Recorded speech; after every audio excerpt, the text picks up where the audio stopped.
On that note, though, how many things did your actors find or ask you about that you're like, I didn't even notice that. Like that seem intentional, because sometimes I think we write and then all of a sudden there's a layer there that was just, I'm just writing. But actors have a tendency to pick up on certain things. Did you have that experience? Did anybody come to you and like, hey, so this, and this, I noticed that, does this symbolize this? And you're like, yeah, absolutely.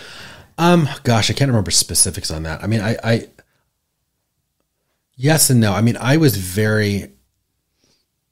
because I'm also a former English teacher. And so I've spent years close reading literature.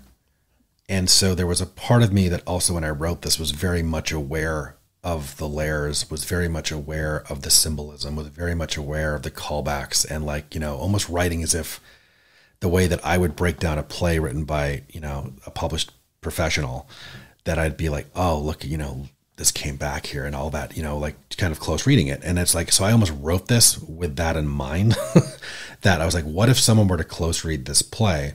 What would they pick up as far as that journey goes? Something oftentimes also, it's because it's amazing, because you can close read a play and you'll only see it if you close read it. You'll only see it if you spend time sitting there with the play and just like reading it line by line and kind of, unpacking it.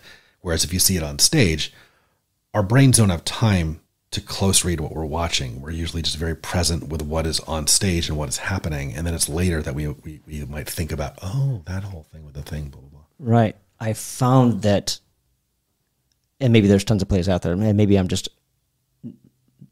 ignorant, just under-intelligent for like Tom Stoppard. You take Arcadia. I performed in that in college. I went back and read it, and I'm like, oh my God.